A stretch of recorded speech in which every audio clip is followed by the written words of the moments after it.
La tasa de mortalidad pues es importante en estos pacientes porque llega a ser aproximadamente hasta el 80% a los 5 años de haberse hecho el diagnóstico de insuficiencia cardíaca, en comparación con el 40% de los adultos. Y hay que tener en cuenta que la gran mayoría de los pacientes que llegan a tener un diagnóstico de insuficiencia cardíaca congestiva van a requerir algún grado, el tratamiento definitivo que es el trasplante cardíaco.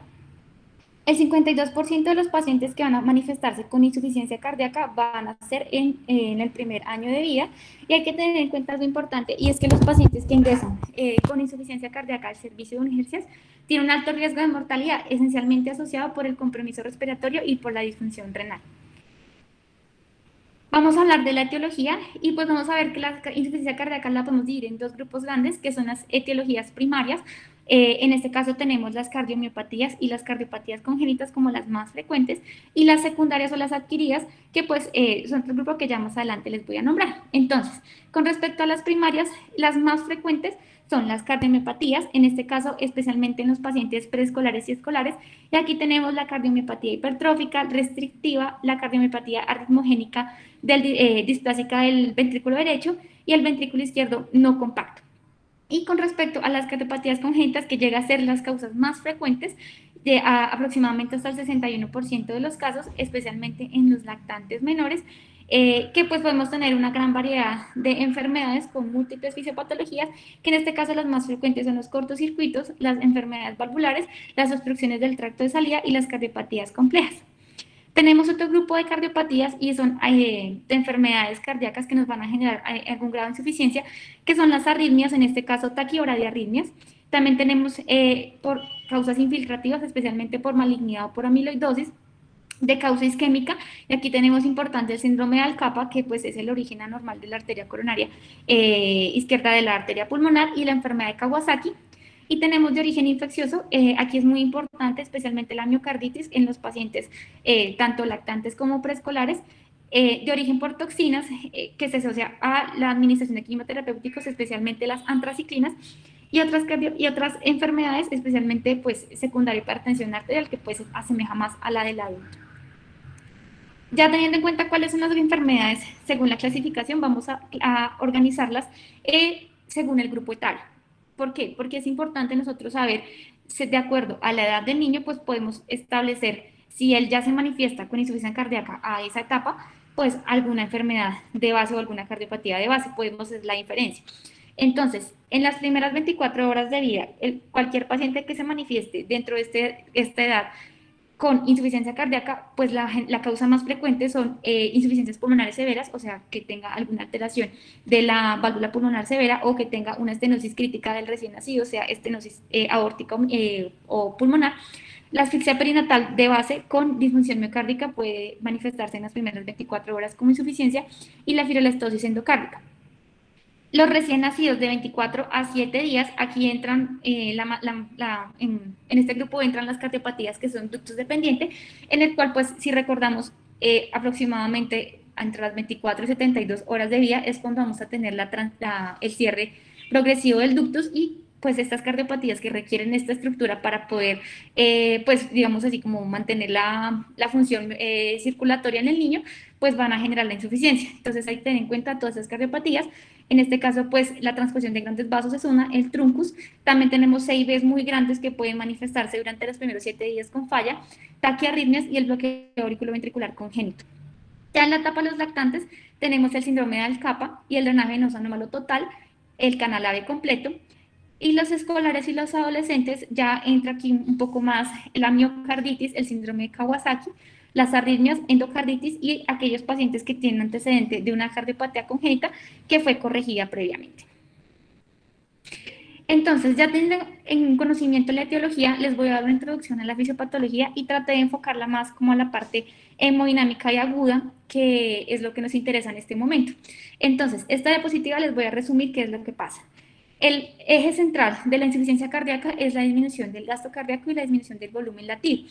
Esto nos va a llevar a una activación de una respuesta neurohormonal que va a ser mediada por el sistema renina-angiotensina-aldosterona, el sistema nervioso simpático, y de forma contrarreguladora por la activación de los péptidos natriuréticos. Entonces, el sistema renina-angiotensina-aldosterona y el sistema nervioso simpático nos van a llevar a vasoconstricción, y a retención hidrosalina. ¿Esto para qué? Para poder mantener una precarga y aumentar el gasto cardíaco. Secundario a esto, lo que va a generarse es una vasoconstricción selectiva con una redistribución del flujo, que nos va a dar unas manifestaciones específicas que ya más adelante les voy a hablar.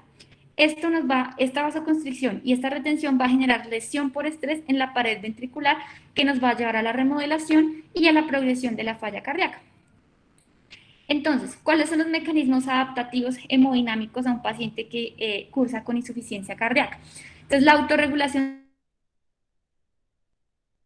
de la presión arterial está determinada, un mecanismo circulatorio que está determinado por la ley de Frank Starling, y tenemos los mecanismos neurohormonales que están determinados por el sistema nervioso simpático, el sistema renina angiotensina aldosterona y los péptidos natriuréticos que ya les comenté, y mecanismos moleculares que pues son un poco más específicos, asociados esencialmente a factores proinflamatorios y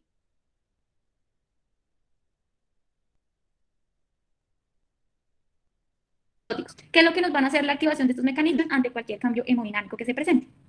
Entonces, para entender cómo funciona y qué es lo que pasa en los pacientes que tienen insuficiencia cardíaca, les voy a hablar de las fases del ciclo cardíaco, para poder entender la relación presión-volumen y cómo interactúan con la falla cardíaca.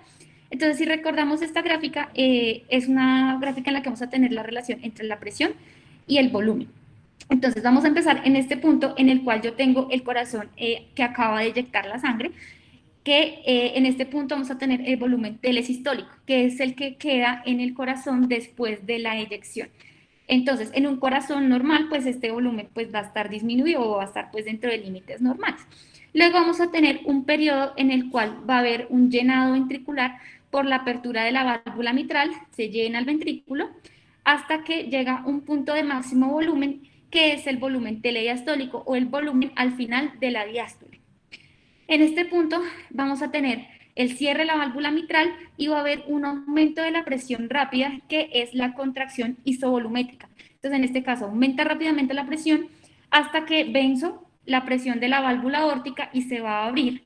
Y esto lo que nos va a permitir es la eyección de la sangre del ventrículo. Ay, perdón. Entonces se eyecta la sangre hasta un punto en el que ya el corazón pues no puede eyectar más por la contracción, porque el volumen ya está en el límite inferior, y se va a cerrar la válvula aórtica. Entonces se cierra y va a un periodo en el cual vuelve a disminuir mi presión de ese ventrículo hasta el punto cero, bueno, hasta el punto mínimo, que es el periodo de relajación isovolumétrica. Entonces, ¿qué es lo que pasa? Esto es lo normal. ¿Qué es lo que pasa en los pacientes con falla cardíaca? Vamos a tener una alteración de la contractilidad esencialmente, que lo que nos va a conllevar es que el paciente va a tener una disminución de este periodo de eyección. Entonces, lo que vamos a tener es que va a aumentar el volumen, va a eyectarse, pero va a haber un punto en el que el volumen no va a llegar hasta a este punto mínimo, sino se va a quedar por acá o por acá, dependiendo del grado de compromiso. E igual, va a relajarse, va a hacerse la relajación, pero cuando llegamos al punto de cero presión, lo que vamos a ver es que va a haber un aumento del volumen telesistólico. Entonces, a grosso modo, va a haber una acumulación de sangre porque el corazón no se va a contraer de forma adecuada. ¿Esto a qué nos va a conllevar? A una sobrecarga de volumen. Entonces, como les explicaba, los pacientes con insuficiencia cardíaca tienen alterada la fracción de eyección, el volumen sistólico va a estar disminuido porque no pueden eyectar todo el volumen, y va a aumentar ese volumen telesistólico y por ende también va a comprometerse el volumen telediastólico. Entonces, esta área bajo la curva que se encuentra en la relación de estas dos presiones va a ser inicialmente independiente del consumo de oxígeno, o sea, nos encontramos en esta parte. Pero cuando yo aumento y aumento y aumento de forma progresiva el área bajo la curva, lo que vamos a hacer es que se va a subir a esta área donde es dependiente de oxígeno. ¿Y qué es lo que pasa? Yo aumento mi consumo de oxígeno y el corazón pues tiene un punto límite en el cual ya no le va a dar más aporte y vamos a entrar a una alteración, una desbalance entre entrega y consumo, y esto genera más disfunción miocárdica. Entonces es lo que se genera en estos pacientes. Además, hay algunos casos en los que yo no tengo comprometida la eyección, o sea, tengo una función sistólica normal, pero mi compromiso es netamente diastólico, o sea, el llenado ventricular está alterado. Entonces voy a tener lo mismo, una alteración de esta curva, y la sobrecarga o de presión o de volumen nos va a llevar a que nos pasemos de esa fase independiente a una fase dependiente de oxígeno, con mayor consumo, desbalance, lesión isquémica y disfunción miocárdica. Entonces, estas son las variables hemodinámicas que nosotros conocemos y hemos escuchado varias veces. Si recordamos, el gasto cardíaco está determinado por la frecuencia cardíaca y el volumen sistólico, y el volumen sistólico está representado por la diferencia en el volumen telediastólico, o sea, lo que nos queda al final de la diástole, menos el volumen telesistólico, o sea, lo que nos queda después de la eyección. Estos dos volúmenes van a estar determinados esencialmente por la precarga, por la poscarga y por la contractilidad. Entonces, la precarga, si recordamos, es la longitud que tiene la fibra miocárdica, o sea, la elongación de la fibra miocárdica después de a un volumen determinado, y que de acuerdo a esa elongación de la fibra, pues se puede contraer con mayor fuerza. Entonces, si recordamos, esto es lo que nos describe la ley de Frank-Starling, en el cual yo tengo, a medida que yo aumento mi volumen de diástole ventricular, voy a tener más elongada la fibra y por ende voy a tener mayor fuerza de contracción, por lo que puedo eyectar mayor volumen sistólico. Esto hablando en un corazón normal, pero todos estos mecanismos se van a afectar, o sea, se van a cansar. Y va a haber un punto en el que yo, a pesar de que le aumente y le aumente y le aumente el volumen de fin de diástole, el corazón, por más enlongada que tenga la fibra, ya no va a tener la fuerza para poder contraerse y vamos a tener que falla este mecanismo. Entonces, aquí esta es la primera, como les explicaba, la parte hemodinámica por la ley de Frank-Starling es lo primero que se va a alterar. Si recordamos cuáles son los determinantes de la precarga, tenemos que es la presión venosa central, la distensibilidad ventricular, especialmente pues relacionado con el llenado, la contracción auricular, que también está relacionada con el llenado ventricular, y la frecuencia cardíaca, porque entre mayor frecuencia cardíaca yo tenga, menor es el tiempo de diástole. La poscarga es la fuerza que tiene que realizar el corazón para poder vencer la presión y poder hacer la eyección. Está determinada esencialmente por la resistencia vascular periférica y por la estructura de las válvulas semilunares. Y la contractilidad, que es la fuerza como tal en la que se contrae pues la fibra. Entonces, esta está determinada por la longitud de la fibra y, como ya les hablé, la precarga nos va a determinar la longitud de la fibra miocárdica. Y la inotropía, que es algo que también escuchamos con mucha frecuencia, es esa fuerza propiamente con la que se va a contraer el corazón. La contractilidad varía dependiendo de la poscarga y de la precarga. Si yo tengo alguna alteración en estas dos variables, pues voy a tener una alteración en mi contractilidad. Si a mí se me cae la precarga, pues yo no tengo buen llenado, no se me elonga la fibra y tengo disminución de la contractilidad. Y por el contrario, si tengo una poscarga elevada, no voy a poder tener la suficiente fuerza porque tiene que hacer demasiada contracción y la contractilidad también se me va a afectar. Entonces, en los pacientes que tenemos falla cardíaca vamos a tener alteración de alguno de estos tres variables, y esto es lo que nos va a llevar a la caída del gasto cardíaco y a la activación de los mecanismos neurohormonales. Entonces, ¿cuáles son esos mecanismos compensatorios neurohormonales? Como les decía, disminución de gasto cardíaco es lo principal, es lo esencial. Secundario a esto voy a tener mi hipoperfusión periférica, que es lo primero que se me va a activar por medio de los vasoreceptores carotídeos o que se encuentran en la raíz aórtica. Tenemos la activación del sistema nervioso simpático por medio de receptores beta 1 o por receptores alfa 1. Los beta 1, si recordamos que se encuentran localizados en el miocardio, van a tener un efecto cronotrópico e inotrópico positivo. Y los alfa 1, que se encuentran en la vasculatura periférica, van a aumentar la resistencia vascular. Entonces, ¿qué es lo que nos va a llevar la activación del sistema nervioso simpático? Pues obviamente, como es cronotrópico, aumenta la frecuencia cardíaca. Les explicaba, entre mayor aumento de la frecuencia cardíaca, mayor consumo de oxígeno, y eso nos va también asociado a una reducción del tiempo de diástole, una disminución de la perfusión coronaria. Entonces, tiene un punto en que nos va a compensar la disminución del gasto cardíaco, pero es deleterio para el propio corazón y nos puede llevar a más y más disfunción. Como les decía, que la vasoconstricción selectiva, que nos lleva a una redistribución del flujo, va a comprometer, pues uno de los lechos es el renal, con una disminución del flujo por la arteriola deferente. Entonces, al yo tener disminución del flujo, se me va a activar el sistema renina-angiotensina-aldosterona, mediado por la captación de esa disminución de la presión por el aparato yuxtaglomerular. Entonces, lo que nos va a llevar a liberación de renina. La renina, si recordamos, es la enzima que nos va a convertir el angiotensinógeno a angiotensina 1, la angiotensina 1, angiotensina 2 por medio de la enzima convertidora de angiotensina, y por medio de su acción en el receptor AT1, pues nos va a dar los efectos de la angiotensina 2, que es vasoconstricción periférica, va a tener también efecto inotrópico y cronotrópico positivo por medio de la estimulación de los receptores beta 1 y la liberación estimula la liberación de catecolaminas. Lo otro es que la angiotensina 2 también, por un método directo, asociado a la liberación de la hormona liberadora de adrenocorticotropa, va a aumentar la síntesis de aldosterona.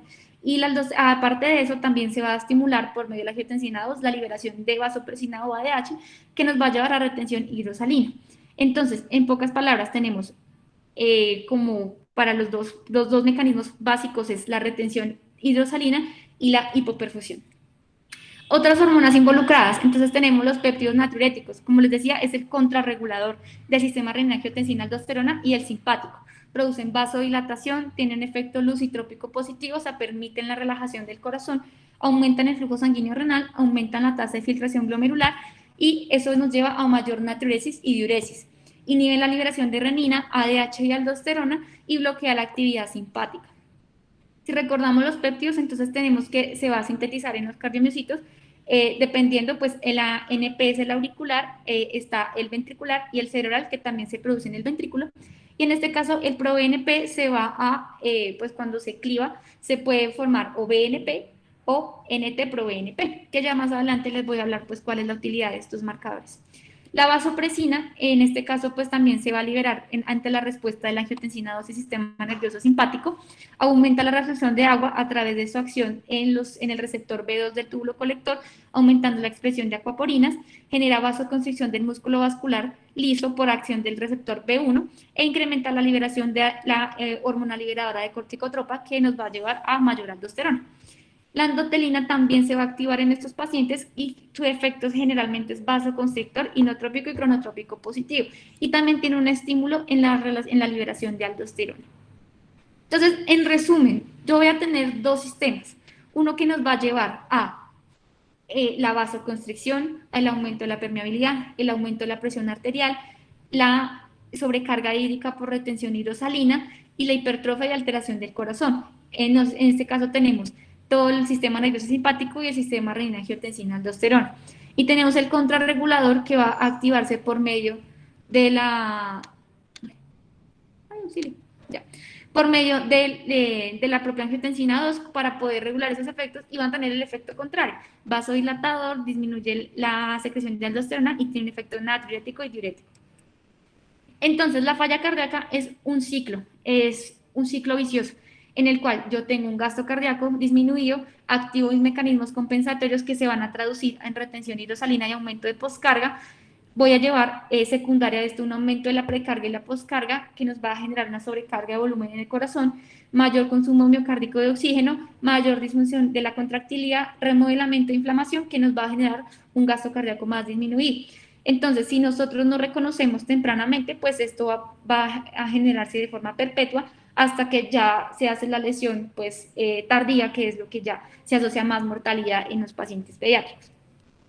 A largo plazo no me voy a detener mucho, solamente les quiero contar que estos dos sistemas neurohormonales van a generar un efecto de remodelamiento, hipertrofia, fibrosis y citotoxicidad mediada por calcio, especialmente por el sistema nervioso simpático.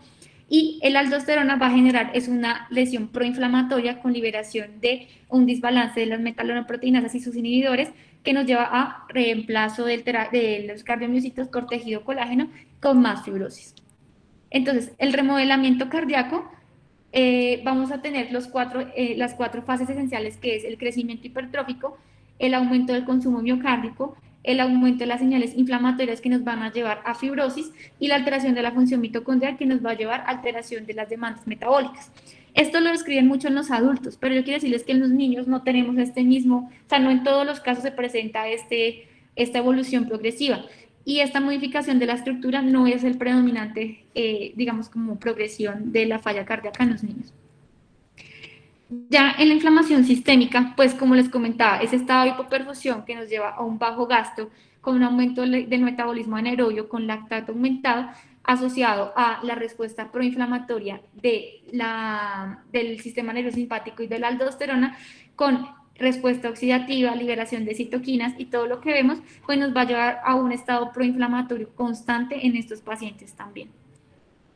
Entonces, ya hablando de la fisiopatología, ahora sí les voy a explicar de cómo son los mecanismos que nos van a llevar a insuficiencia y así poder entender cuáles son las manifestaciones cardíacas y poder hacer el diagnóstico temprano.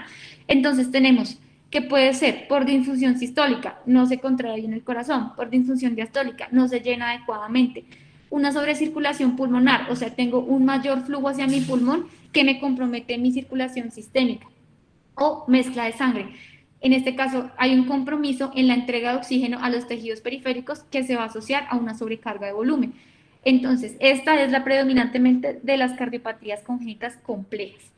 En los niños, la causa más frecuente de insuficiencia cardíaca es la sobrecarga de volumen o de presión, a comparación de los adultos que van a tener más lesiones isquémicas o inflamatorias. Entonces, ¿qué nos van a llevar a falla cardíaca?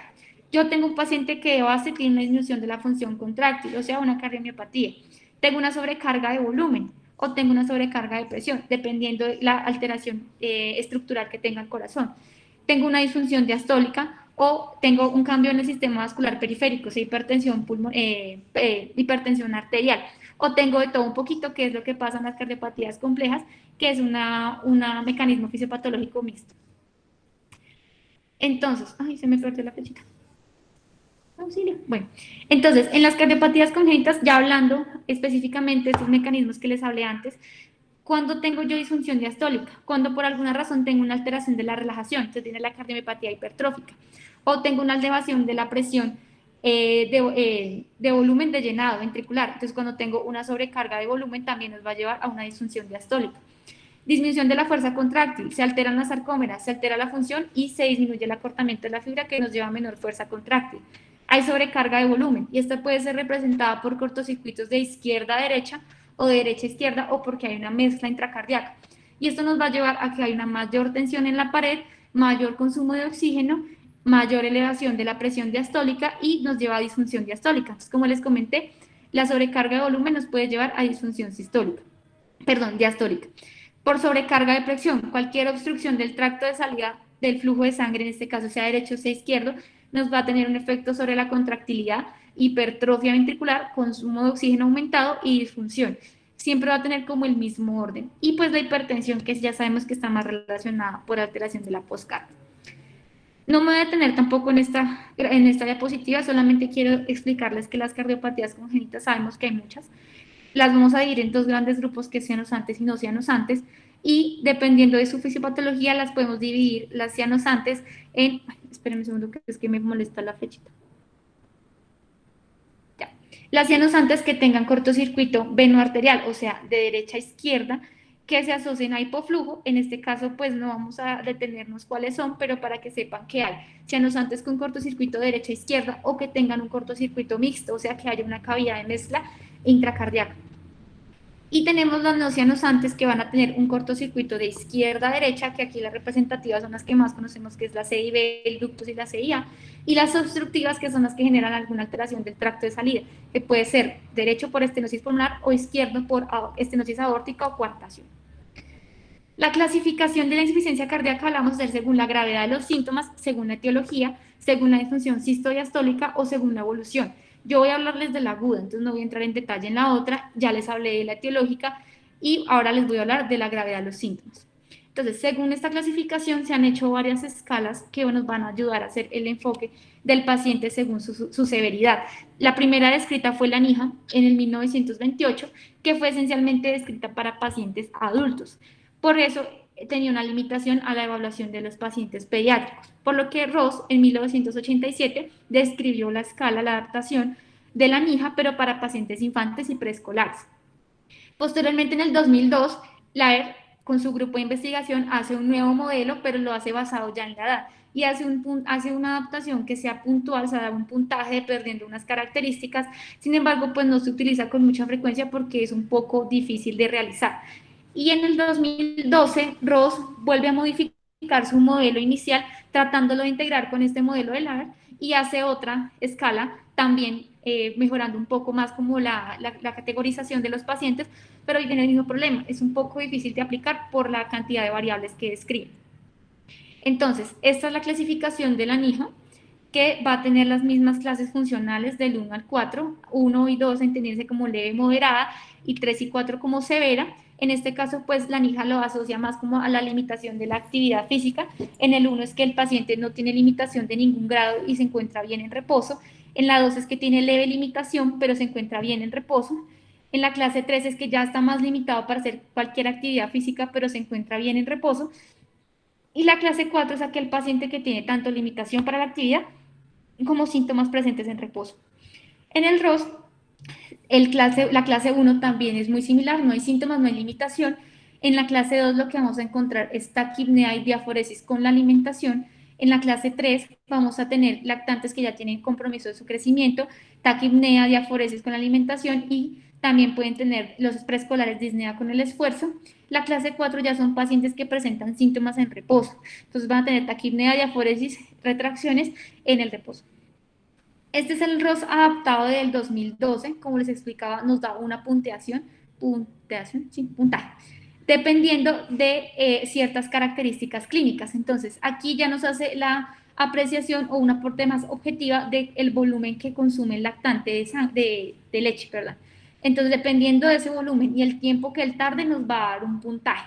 También al examen físico evalúa la frecuencia respiratoria, la frecuencia cardíaca, el patrón respiratorio, la perfusión, si tiene galope o si tiene algún grado de patomegalia. Entonces, dependiendo de estas características, nos va a dar una puntuación y cuando yo hago la sumatoria, me va a dar un total en el cual yo voy a hacer la clasificación. Si no tiene falla, si está leve, si está moderada o si es una falla cardíaca congestiva severa. Entonces, ya hablando del diagnóstico, quiero aclararles que las manifestaciones clínicas de la insuficiencia cardíaca son esencialmente relacionados con los mecanismos compensatorios para poder mantener el suministro de oxígeno. Entonces los vamos a dividir en tres grandes grupos. Los síntomas relacionados con la disminución del gasto cardíaco, los síntomas relacionados con sobrecirculación pulmonar y los síntomas que se asocian a sobrecarga de volumen. Entonces, en esta gráfica les quiero hacer la interacción entre la fisiopatología y los síntomas clínicos. Yo tengo un paciente con bajo gasto, que voy a activar mis mecanismos compensatorios que ya les hablé. Redistribuyo mi flujo porque quiero salvar el corazón, el cerebro y los pulmones para poder mantener la vitalidad y voy a comprometer el flujo al tracto gastrointestinal, piel y riñones. Entonces aquí tenemos los primeros síntomas. El dolor abdominal, náusea y vómito se asocian a la hipoperfusión del tracto gastrointestinal. También voy a tener intolerancia a la alimentación, oliguria y los signos de hipoperfusión, frialdad distal y llenado capilar prolongado. Entonces, estos mecanismos nos van a llevar a retención hidrosalina, que asociado al aumento de la presión venosa sistémica por medio de la retención hidrosalina, nos van a llevar a los signos periféricos de sobrecarga hídrica, que no son tan frecuentes en los niños, pero los podemos encontrar. Y es hepatomegalia, edema periférico, dolor abdominal, que se asocia pues a la congestión venosa periférica. Entonces, estos dos mecanismos nos van a llevar a una sobrecarga de volumen ventricular, que hay un punto en el que ya, por más volumen que yo le meta al corazón, no va a poder, o sea, eyecta mayor volumen hacia la circulación pulmonar. Entonces voy a tener una sobrecirculación pulmonar que nos va a finalmente a llevar a congestión. Y estos síntomas se van a manifestar esencialmente por dificultad respiratoria, taquipnea, tos, sibilancias e intolerancia al ejercicio. ¿Y por qué la intolerancia al ejercicio? Pues si ustedes recordamos, cuando hacemos algún tipo de actividad vamos a tener un aumento de la frecuencia cardíaca y del volumen sistólico y esto nos va a llevar a mayor sobrecirculación pulmonar, pues por este mecanismo que les hablo acá. Estas son las manifestaciones clínicas más frecuentes de los niños, las respiratorias. Entonces aquí les quise dividir las manifestaciones clínicas por el grupo etario. En los lactantes hay que tener muy presente que la mayoría de los síntomas se van a relacionar con la alimentación. Esencialmente, el niño no va a poder comer bien, la mamá nos va a referir o hay que indagar que este niño antes comía a cierto volumen o cierto tiempo y ahora para poder comer tiene que hacer pausas, no puede respirar adecuadamente, tiene que parar, descansar para poder reiniciar la alimentación, o se encuentra irritable, o la mamá nota que hace dificultad respiratoria, o hace diaforesis, o hace taquicardia con la alimentación. Aquí tenemos que preguntar cuál es el volumen de alimentación tolerada, ¿sí? Lo que les decía, cuánto tiempo duraba lactando, ahora cuánto tiempo dura, cuánto tetero tomaba, cuánto toma ahora, cuánto tiempo se demora.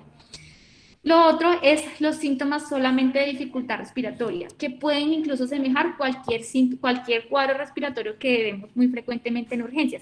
Y aquí es muy importante tener en cuenta la miocarditis, porque la miocarditis, sus síntomas iniciales son similares a una bronquiolitis. Es un paciente que llega con algún tipo de grado, un antecedente de síntomas respiratorios que después van a manifestarse con dificultad respiratoria. Y como el paciente pues llega con dificultad, en el antecedente de gripita, pues lo asociamos a un cuadro respiratorio. Pero lo que realmente tiene este paciente es el inicio de una miocarditis aguda. Y por último tenemos la falla de Medro, que no es algo tan agudo, sino es algo que ya es más como la evolución en el tiempo. Ya en los niños escolares, preescolares y escolares tenemos que los síntomas son un poco más sutiles por medio de que ellos tienen mayores mecanismos compensatorios. Y aquí lo principal es la limitación para la actividad física, es como uno de los síntomas principales. Luego tenemos la tos y las sibilancias, que también se pueden asociar a los pacientes con falla, esencialmente por congestión pulmonar. Entonces, no se sorprendan si llegan también como un diagnóstico diferencial de un paciente que se presenta al servicio de urgencias con dificultad respiratoria, tos y sibilancias. También pueden manifestarse con dolor abdominal, náuseas, emesis, anorexia, pues asociado al bajo gasto gastrointestinal. Entonces, hay que tenerlo en cuenta. Y ya en los adolescentes es más frecuente pues la intolerancia al ejercicio y el dolor abdominal. Si vemos son síntomas muy inespecíficos y hay que tener un alto grado de sospecha para poder hacer como el enfoque. Con respecto a las cardiopatías congénitas, pues cuando yo tengo un paciente con una cardiopatía con sobrecarga de volumen, yo voy a tener que la presentación inicial es en la infancia, o sea, en la primera infancia, también en los primeros meses, y se va a manifestar con dificultad para la alimentación, taquipnea y falla de Medro. Aquellas cardiopatías con sobrecarga de presión, lo que voy a tener son síntomas de predominio de hipoperfusión, frialdad distal, pulsos débiles, llenado prolongado, oliguria y acidosis. Y la disfunción miocárdica pues, del ventrículo izquierdo que se puede manifestar después. Entonces, al examen físico, ¿qué es lo que yo voy a buscar en estos pacientes? Primero voy a hacer la evaluación de los signos vitales. Voy a tomar la tensión, la saturación, idealmente en las 4 extremidades. Voy a determinar la temperatura para ver si hay un grado de gradiente térmico, entonces que tenga mayor frialdad en las extremidades distales y que la temperatura pues, central sea más alta y que haya un grado de más de 2 grados centígrados de diferencia. Frecuencia cardíaca, que tenga taquicardia o que tenga taquipnea, según la edad. Ya en la evaluación cardiovascular, ¿qué voy a tener en cuenta? Cómo son los pulsos, la calidad de los pulsos periféricos y su relación con los pulsos centrales, cómo está el llenado capilar, si hay cambios en la coloración de la piel, cómo está el precordio, esencialmente para ver si hay un aumento del impulso ventricular, sea derecho o sea izquierdo, si hay S2 asociado a hipertensión pulmonar, si hay galope o si hay soplos. Y ya la evaluación de los signos de sobrecarga hídrica, esencialmente con uso de músculos accesorios, estertores, edema periférico, ingurgitación yugular, hepatomegalia e hiponatremia. Esencialmente en los niños, ¿qué voy a encontrar? Al examen físico, taquicardia, taquipnea, alteración del patrón respiratorio, es lo esencial en los lactantes. Algunos pueden hacer hepatomegalia y siempre hay que evaluar tanto en alimentación como en reposo. Ya los niños más grandecitos, lo que vamos a evaluar es que si tienen algún grado de compromiso respiratorio, si tiene estertor, si tiene sibilancias o si tengo hepatomegalia. En la miocarditis, vuelvo y les digo, alteración del patrón respiratorio es lo primero que vamos a ver. Y en las cardiopatías congénitas, si yo tengo, o sea, la sospecho, si yo tengo un paciente que tiene cianosis, que le administra oxígeno y no corrige, o que tengo un diferencial de presión arterial o de saturación en alguna de las 4 extremidades. Ya en la evaluación diagnóstica, si yo sospecho que mi paciente tiene insuficiencia cardíaca aguda, ¿qué es lo que puedo hacer para confirmar? Entonces, ya les voy a hablar del gol estándar que nos va a hacer la confirmación del diagnóstico, pero hay que tener en cuenta que se debe tomar a todo paciente electrolitos y función renal esencialmente. También se debe tomar una función hepática, una PCR, hemograma y gases arteriovenosos. PCR y hemograma, ¿para qué? Porque a veces hay desencadenantes infecciosos de un paciente que ya tenía un diagnóstico previo de algún tipo de cardiopatía que se me infecta y cuando hace la infección hace la precipitación de los síntomas. Entonces, de ahí tenemos la utilidad del hemograma y la PCR. Y los electrolitos, esencialmente el sodio, porque la hiponatremia es un marcador de mal pronóstico, al igual que la disfunción renal. BNP y BNP, ya les voy a comentar, y las imágenes. Entonces, les hablo del gol estándar, que es el ecocardiograma. Es fácil, es barato y es accesible. Se encuentra, pues, obviamente, en la mayoría de las instituciones, pues, de un segundo nivel para arriba, y lo que nos va a permitir es la evaluación anatómica y funcional del corazón, que nos va a hacer el diagnóstico y nos permite el seguimiento. Permite evaluar alteraciones estructurales, cortocircuitos, obstrucciones, dilatación, nos va a permitir la estimación de la función de la fracción de eyección, si hay derrame pericárdico o si solamente hay disfunción miocárdica. El electrocardiograma no tiene una especificidad muy alta, tiene cambios muy poco específicos, especialmente por crecimiento de cavidades, bloqueos de rama o prolongación del QRS. El Holter nos sirve esencialmente cuando tengo una sospecha de una cardiomiopatía ritmogénica, o sea que no es algo que se tome de rutina.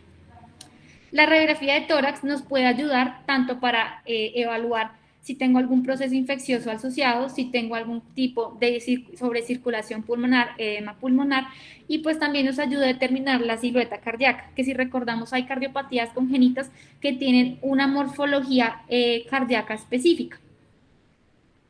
La cardioresonancia no se recomienda de rutina, especialmente sirve o tiene algún grado de utilidad para las miocarditis, pero en urgencia no nos va a servir. Y también tiene una utilidad para las cardiomiopatías, especialmente pues sea hipertrófica, o las que ya les hablé, o algunos casos de cardiopatías congénitas muy puntuales en los que yo no puedo hacer el diagnóstico con eco. El cateterismo tiene una utilidad para evaluar la resistencia a la vasculatura pulmonar, esencialmente en pacientes que tengan algún grado de compromiso hemodinámico. También permite tomar biopsias y hacer un tratamiento de algunas cardiopatías. Si yo tengo una sospecha de miocarditis, yo debo hacer la evaluación de su posible etiología. Y si recordamos las infecciosas, las virales son las más frecuentes. Tenemos rubéola, citomegalo, parvovirus, VIH y dengue. Y de las bacterianas tenemos micoplasma y pues en este caso el Chagas, que es parasitario. Y también pues si no encontramos una causa o sospechamos algo autoinmune, pues debe hacer la evaluación de una enfermedad autoinmune. Con respecto a los biomarcadores, antes pues se describen más en los adultos, pero han empezado a tener o a tomar importancia en la edad pediátrica, ya que han mostrado utilidad en el diagnóstico diferencial de entidades que pueden cursar con síntomas similares a la insuficiencia cardíaca. Ya les hablé de una clínica respiratoria, de una infección respiratoria, que puede evolucionar pues similar o se puede confundir, y no tengo yo a mano un ecocardiograma que me pueda ayudar a hacer el diagnóstico diferencial. También nos ayuda a pronóstico. Entonces hay dos marcadores esenciales en pediatría que se han descrito, que es el ProANP y el NT-proBNP. En estos, pues, este fue uno de los estudios que encontré que hablaban del punto de corte para insuficiencia cardíaca. Para ProANP lo describían como 48 y para NT-proBNP de 40, de 94. Y estos dos puntos de corte mostró una buena sensibilidad, pues una sensibilidad aceptable, una especificidad aceptable y unos valores predictivos, tanto positivo como negativo, aceptables, que nos podían ayudar a la determinación del diagnóstico de insuficiencia cardíaca. También se encontró que había una correlación directa, especialmente con NT-proBNP, del nivel, o sea, del grado de elevación de este marcador con la severidad. O sea, los pacientes con 1 y 2 tenían niveles un poco más bajos que los 3, 4, por lo que había una correlación directa y era un marcador pronóstico en los niños. Este estudio lo que nos mostró fue lo mismo, tratar de hacer la estimación según los pacientes sanos y pacientes con cardiopatías para poder establecer los puntos de corte según el grupo etario, esencialmente pues hasta los 12 años de edad, que es donde vamos a tener la mayor variabilidad. Entonces, ya vamos a hablar del tratamiento. Los objetivos primero, corregir la causa subyacente, corregir la causa precipitante, si la identifico, si tiene una infección, tratarla, si está anémico, tratarla, entre otros. El tratamiento específico de la falla, controlar los síntomas y prevenir la progresión, prevenir complicaciones y asociarse a mejor sobrevida cuando yo intervengo todo lo anterior. Lo importante acá es la sobrecarga hídrica, es como lo principal para el objetivo del tratamiento. Entonces, esta clasificación la conocemos mucho, que es la clasificación del Antonisen o las etapas de insuficiencia cardíaca. Nosotros no lo utilizamos tanto para la clasificación, pero nos puede ayudar para hacer el enfoque del tratamiento. Entonces, si recordamos, A es el paciente que está bien, que está caliente, está seco, o sea, no tiene signos de congestión y tiene baja perfusión. En este caso, pues aquí no va a requerir tratamiento adicional. Aquí tenemos el paciente que está congestivo, o sea, está húmedo, pero tiene buena perfusión. Y aquí lo que yo voy a buscar es promover diuresis y restricción hídrica. ¿Y con qué lo voy a hacer? Con diuréticos y con vasodilatadores. Tengo baja perfusión, entonces tenemos el paciente que está frío y seco, o sea, no está congestivo, pero está con baja perfusión. O tenemos el paciente D, que es el que tiene todo, está hipoperfusivo y está congestivo. En este caso, estos dos grupos, que son los que vamos a intervenir y que generalmente son los que se manifiestan con insuficiencia cardíaca aguda, tenemos que promover la perfusión, la estabilización de la circulación con inotrópicos vasodilatadores y, dependiendo del caso, si sea congestivo o no, con diuréticos. Entonces, el tratamiento, si yo tengo identificación de una insuficiencia cardíaca aguda, que tengo compromiso de mi perfusión, evaluado porque tengo signos de hipoperfusión, porque tengo un lactato elevado, porque tengo acidosis metabólica, tengo un BNP en las nubes, o porque tengo dificultad respiratoria, pues vamos a iniciar el tratamiento. Entonces tenemos la fase de rescate, que es en las primeras 48 horas de tratamiento, de evaluación, perdón. Y aquí está determinado por los inotrópicos para mejorar perfusión, vasodilatadores para disminuir poscarga, Diuréticos endovenosos para eliminar la restricción hídrica. La ventilación nos va a ayudar con los pacientes que tengan algún grado de sobrecirculación pulmonar. Y la hemoglobina, este punto es esencialmente para las cardiopatías cianosantes, que si recordamos tienen compromiso de la entrega de oxígeno porque no tienen suficiente oxigenación de la sangre, y entre mayor concentración de hemoglobina, mayor puedo yo aportar a los tejidos periféricos. Entonces se hace la evaluación, inicio mi tratamiento, lo vuelvo a reevaluar, el paciente mejoró, entonces entra a la siguiente fase que es la estabilización, en el cual yo voy a pasar mis diuréticos endovenosos a oral, a mis vasodilatadores voy a pasar a los IECAS, ya puedo evaluar nutrición y puedo hacer ya un pronóstico y establecer un diagnóstico. Si el paciente no me mejora, voy a entrar a la fase de escalonamiento o de insuficiencia cardíaca refractaria, en el cual pues, yo voy a continuar con los inotrópicos, por lo que me está ayudando a mantener la perfusión, probablemente requiera algún grado de ventilación mecánica dependiendo del caso, y entramos a las otras terapias de insuficiencia cardíaca como el para poder llevar al tratamiento definitivo que es el trasplante cardíaco. Y en la fase estable, pues es un paciente que ya está para irse para su casa, en el cual yo voy a tener un tratamiento pues ya ambulatorio con IECAS, beta bloqueadores, bloqueadores de aldosterona, diuréticos y la rehabilitación cardíaca. Entonces, los diuréticos es, digamos, como uno de los tratamientos más recomendados por la Academia Americana del Corazón y por el Colegio Americano de Cardiología, es 1A para el tratamiento de insuficiencia cardíaca congestiva y que tengan difusión sistólica. ¿Y por qué los diuréticos son tan importantes? Entonces, si recordamos, la sobrecarga hídrica es como el eje central. Yo voy a disminuir mi sobrecarga de volumen, disminuyo el estrés de la pared miocárdica, disminuyo la presión de llenado y mejora la contractilidad. O disminuye el edema intersticial si lo tengo, disminuye el edema intersticial periférico y eso hace que disminuya el trabajo respiratorio y disminuya los signos de congestión venosa. ¿Cuáles son los principales diuréticos utilizados? Los diuréticos de ASA, en este caso la furosemida. Si recordamos, pues es un inhibidor del cotransportador NKCC en la rama gruesa del asa de Henle, y pues eso va a generar, al bloquear la absorción del sodio, tengo un efecto natriurético y diurético. Las tiazidas nos sirven también como un efecto coadyuvante en el tratamiento diurético con los furosemidas. ¿Por qué? Porque ella va a inhibir el cotransportador sodio-cloro del tubo contorneado distal.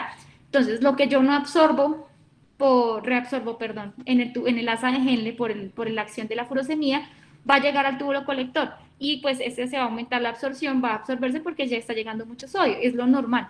Cuando yo la asocio a las tiazidas, pues bloqueo esa parte de la región distal de la nefrona y promuevo mayor natriuresis y mayor diuresis. Con respecto al manejo hídrico, si recordamos, yo les he dicho pues en varias charlas que los líquidos endovenosos, pues digamos, usados de forma inadecuada, van a asociarse a peor pronóstico y en falla cardíaca pues más, porque se asocia mayor sobrecarga, mayor ingreso a UCI, mayor ventilación mecánica y con requerimiento de terapia de reemplazo renal y mayor mortalidad. Entonces, el objetivo siempre es promover un balance hídrico negativo, sin embargo, evitando estados de deshidratación que nos puedan llevar a mayor activación de mis mecanismos contrarreguladores. Por último, yo tengo un paciente en el que yo le he tenido restricción hídrica, lo tengo con los aportes basales o lo tengo incluso sin líquidos y estoy tratando de buscar el balance pero no lo he logrado y lo tengo con diuréticos a dosis máximas o no le puedo poner más diuréticos porque me está haciendo efectos adversos. Mi última opción o otra opción que yo tengo es el manejo de terapias de reemplazo renal. Y la ultrafiltración es importante acá porque nos permite solamente remover exceso de líquido sin tener que realizar una función de diálisis propiamente. Entonces, por medio de un acceso central pues, asociado a este mecanismo, pues voy a poder eliminar esa sobrecarga de líquido para esos pacientes que no responden. Los inotrópicos están indicados en todo paciente que tenga bajo gasto o choque cardiogénico, o pacientes con insuficiencia cardíaca refractaria al tratamiento con diuréticos o vasodilatadores, o una terapia puente en los que son candidatos a trasplante cardíaco. Tenemos dos inotrópicos muy importantes que se utilizan con frecuencia en la insuficiencia cardíaca aguda, que son los inhibidores de la fosfodiesterasa, en este caso el milrinone y el levosimendan. Entonces, el milrinone tiene una función inotrópica positiva al aumentar la concentración de calcio intracelular, también tiene un efecto lucitrópico positivo y es vasodilatador periférico. O sea, nos sirve mucho para estos pacientes porque aumenta la fuerza de contracción, disminuyo esa poscarga que está aumentada y promuevo la relajación. Por eso es que son tan importantes en este grupo y se recomienda como primera línea de inotropía en los pacientes con insuficiencia cardíaca aguda. Pero hay que recordar que no pueden tener hipotensión porque el milrinone, ser vasodilatador, va a promover que haya mayor hipotensión. Entonces hay que tener precaución en esos pacientes. También sirven mucho para aquellos que tienen hipertensión pulmonar asociada o disfunción orgánica múltiple, la asociación de milrinone. El levosimendan también va a tener un efecto inotrópico positivo al aumentar la afinidad del calcio por las proteínas contráctiles del miocito. También tiene un efecto vasodilatador y también tiene un efecto lucitrópico positivo. Y está indicado en aquellos pacientes que yo le he administrado varias terapias, le he hecho de todo un poquito, le he puesto mirrinone y persiste con la disfunción sistólica y con signos de bajo gasto. Entonces, en este caso, está indicado la administración del levosimendan. ¿Cuál es su problema? Que no es tan fácil de, o sea, no es tan accesible y el costo pues es bastante amplio. Tenemos otros sinotrópicos como los adrenérgicos y los digitálicos. Entonces los adrenérgicos, en este caso pues hay que tener precaución en falla cardíaca, porque las catecolaminas de por sí van a aumentar el consumo de oxígeno. Y yo tengo un paciente de base con activación de sus impulsos de forma constante por la fisiopatología que ya les hablé, y le pongo más catecolaminas, pues hago mayor lesión. Entonces, ¿cuándo están indicados? Con un choque cardiogénico, con hipotensión o que no responde al milrinone. Y los digitálicos, pues su limitación en pediatría esencialmente es porque no están descritos como en la mayoría de los estudios por efectos adversos que se pueden asociar, porque la dosis, el rango terapéutico pues es bastante estrecho de los digitálicos. Sin embargo, pues están descritos que se pueden utilizar en aquellos casos que tengan disfunción ventricular sistólica, pese a otros tratamientos. Y también en los pacientes en los que yo les quiera pues tratar de dar un manejo ambulatorio, puede asociarse este tratamiento. Entonces, las recomendaciones de la Academia Americana del Corazón y del Colegio Americano de Cardiología sobre el uso de inotrópicos, entonces, pues la recomendación 1A es aquel paciente que tiene un choque cardiogénico que debe recibir de forma temporal este soporte inotrópico para poder mantener su perfusión y preservar la función orgánica hasta que yo logre o una terapia definitiva o resuelva el precipitante de la insuficiencia cardíaca. O yo le administro una infusión de inotrópicos de forma constante como una terapia puente. En este caso, en los estadios refractarios, es una recomendación 2A. Tengo el otro caso de infusión de inotrópicos en pacientes con difusión sistólica severa con hipotensión para mantener la perfusión. Este es 2B. Y tenemos aquel paciente que yo tengo como una terapia paliativa porque no es candidato en el que requiere inotrópicos para mantener su perfusión. 2B también. Cuando no está recomendado, cuando yo tengo un paciente en el que uso de forma intermitente, en no paliativo, o aquel paciente en el que no tiene ni disfunción sistólica ni bajo gasto.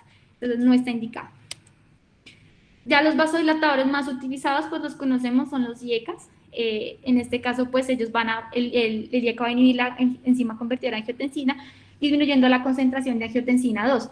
Y tiene un efecto, pues, vasodilatador que nos va a ayudar a contrarrestar esa poscarga. Los más utilizados, pues, eran enalapril y captopril, y es una recomendación 1B en los pacientes que cursan con disfunción sistólica. Los ARA, en este caso el más utilizado es el losartán, que no tiene un efecto mayor o superior a los IECAS y están indicados cuando el paciente tiene algún tipo de efecto adverso al utilizar los IECAS. Los beta bloqueadores también tienen múltiples efectos beneficiosos, esencialmente por la remodelación, el descenso de la frecuencia cardíaca que nos va a ayudar a mejorar la función diastólica. Entonces están más indicados en ese grupo de pacientes en los cuales yo tengo una alteración de mi función diastólica. También disminuye toda la parte proinflamatoria y el riesgo de arritmias. Los más frecuentes utilizados es carvedilol y metoprolol. Las dosis no me voy a tener acá, solamente les quiero comentar que también están ajustadas a la edad y en los neonatos pues también varía un poco. Hay otros tipos de vasodilatadores periféricos que tenemos, que es la nitroglicerina y el nitroprusiato y la hidralazina, pero pues digamos que su recomendación no es tan global como los que ya le hablé previamente. Entonces, este algoritmo se los traje porque me pareció un enfoque rápido y fácil. Entonces, me llega a mí al servicio de urgencias un paciente con clínica de falla cardíaca aguda que yo no sé su causa. ¿Qué es lo primero que yo tengo que saber? Si me encuentro en ese grupo etario que les hablé de los recién nacidos, en los que yo puedo tener una cardiopatía de ductos dependiente. Si yo tengo cumplo con ese criterio, entonces mi función va a ser iniciar la prostaglandina de 1 que nos va a abrir el ductus nuevamente. O si yo definitivamente digo, no, este niño no entra dentro de esta categoría, voy a hacer el manejo de falla cardíaca que ya les expliqué, diuréticos, inotrópicos y vasodilatadores. Tengo un paciente que se recuperó. Si se recuperó, entonces voy a buscar cuál es la causa, qué es lo que está causando esa insuficiencia cardíaca. ¿Es una cardiopatía congénita, es una miocardiopatía o es una causa adquirida? Dependiendo de lo que sea. Si es una cardiopatía, yo tengo que buscar la corrección, sea quirúrgica o sea paliativa. O si tengo una cardiomiopatía, pues el tratamiento médico específico. En este caso, hago el seguimiento y evalúo. Tenemos aquí el paciente que ya estaba con un antecedente previo y se complicó o se exacerbó. Entonces viene lo mismo, terapia médica, seguimiento y reevaluación. Tengo aquel paciente con que yo sé que tiene una cardiopatía y de igual forma vuelve y se descompensó. Entonces, lo mismo, el tratamiento que ya les hablé. Diuréticos, vasodilatadores e inotrópicos y evaluar la recuperación hemodinámica. Si yo tengo que ese paciente no se recupera en cualquiera de los tres grupos, pues mi siguiente paso van a ser, pues lo que les hablé de la cardiopatía, la insuficiencia cardíaca refractaria, y aquí tenemos pues los sistemas de ventriculación, de asistencia ventricular o la terapia de soporte mecánico circulatorio hasta llegar al tratamiento definitivo que es el trasplante. Hay nuevos medicamentos que se han descrito, esencialmente pues empezaron las descripciones en los adultos, pero actualmente se han tratado de evaluar en los niños y se los voy a nombrar para pues conocimiento general. Tenemos los análogos del péptido natriurético como el neseritide, tenemos los bloqueadores de los receptores de vasopresina como el tolvaptan y el conivaptan, tenemos inotrópicos nuevos que pues tienen un efecto diferente a los que ya les hablé, buscando no aumentar las catecolaminas. Tenemos antagonistas del receptor de angiotensina como la naltricina, la ivabridina, que es un inhibidor del canal IF en el nodo sinusal que busca disminuir la frecuencia cardíaca, el Ceraxin, que es un análogo de la relaxina para buscar vasodilatación, y la terapia génica y regenerativa, esencialmente en las cardiomiopatías. El soporte circulatorio mecánico, pues determinado como el ECMO, pues es una terapia puente que nos puede ayudar en aquellas condiciones transitorias en la cual yo espero que se recupere la función cardíaca. Y es la principal indicación para yo introducir a un paciente en ECMO. ¿Cuáles enfermedades como tal se pueden beneficiar de esta terapia? El choque cardiogénico refractario, que ya hablamos, la miocarditis aguda fulminante, el síndrome de bajo gasto cardíaco postoperatorio, el puente para el trasplante cardíaco o una hipertensión pulmonar severa refractaria al tratamiento. Otras terapias, tenemos la terapia de resincronización, que está descrito esencialmente en adultos que tengan una FEBI menor del 35%, una clase funcional entre 3 y 4 y un QRS mayor de 120 milisegundos. Perdón. Sin embargo, en pediatría había estado limitado por la heterogeneidad estructural y la etiología de la insuficiencia cardíaca. Sin embargo, se han descrito nuevos estudios que dicen que puede ser potencial tratamiento en casos seleccionados y se ha evidenciado mejoría clínica, esencialmente en aquellos pacientes con insuficiencia cardíaca que tienen morfología biventricular o si son univentricular, que sea el corazón izquierdo el predominante. Y por último tenemos los sistemas de asistencia ventricular, que como les digo, también están más descritos en los adultos, pero en pediatría también ha tomado, pues digamos que un surgimiento, dado que nos puede ayudar a aquellos pacientes en que no son candidatos a ECMO, porque la cardiopatía probablemente sea un poco más crónica y el tratamiento pueda ser un poco más diferido y nos puede ayudar a este tipo de pacientes. Ya el trasplante cardíaco es lo último, es el tratamiento definitivo a aquellos pacientes con insuficiencia cardíaca refractaria. ¿Cuál es el problema? La sobrevida al trasplante cardíaco pediátrico se va a relacionar esencialmente con la edad. Entre más pequeño, mayor sobrevive el trasplante, esencialmente en los menores de un año. Sin embargo, la mortalidad es más alta en ese primer año de vida que se hace el trasplante. ¿Cuáles son los factores de mal pronóstico? Si yo curso con disfunción renal asociada o insuficiencia respiratoria aguda o requiero ECMO en el postoperatorio del trasplante, que se puede asociar hasta una mortalidad del 69%. Entonces, eso era lo que les quería comentar sobre la falla cardíaca. Pues, traté de hacerlo un poco más resumido, pero pues traté de que se hiciera como el enfoque inicial en urgencias. Entonces, muchas gracias.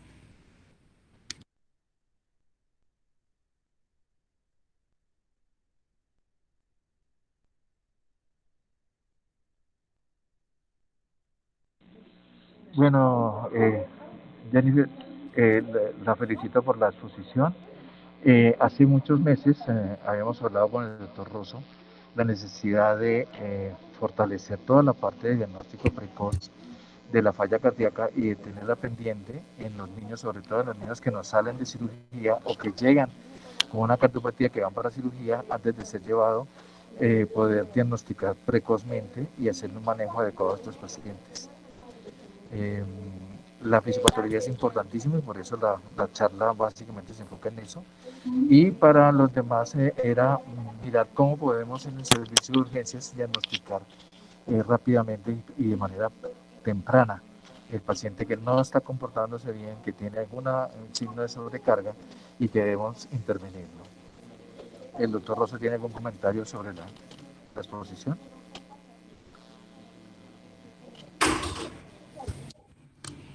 Buenos días a todos. No, la charla me gustó mucho, estuvo muy buena, estuvo muy orientada a lo que esperábamos, a lo que queríamos del tema. Tal vez un par de comentarios. El primero hace relación a lo que usted está diciendo, Jaime, del tema del tema del diagnóstico, porque a veces nos quedamos solamente con el diagnóstico anatómico de una enfermedad y no con el estado fisiológico.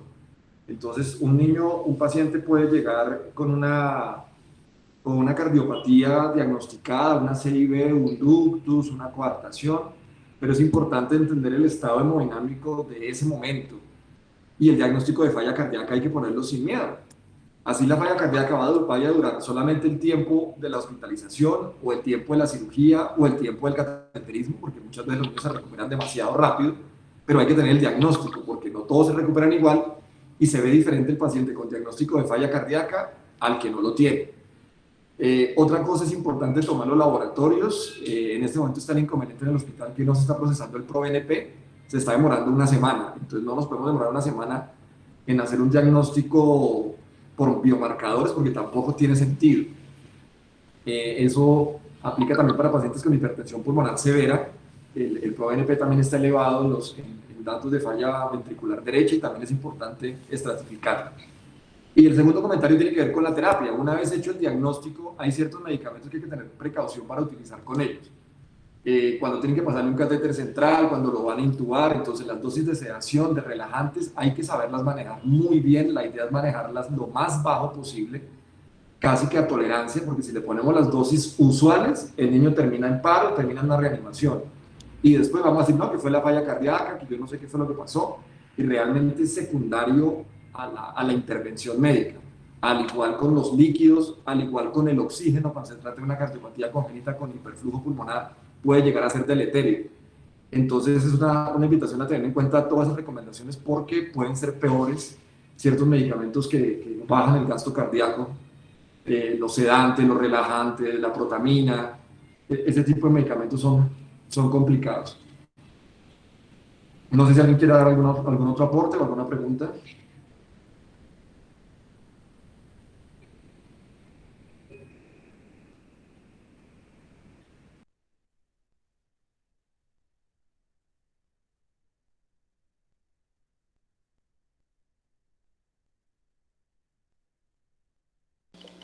Bueno, como no hay preguntas del auditorio, entonces damos por terminada la revisión, no sin antes volver a felicitar a la doctora Morantes, excelente revisión. Gracias, muchas gracias a todos por la asistencia y muchas gracias, doctor.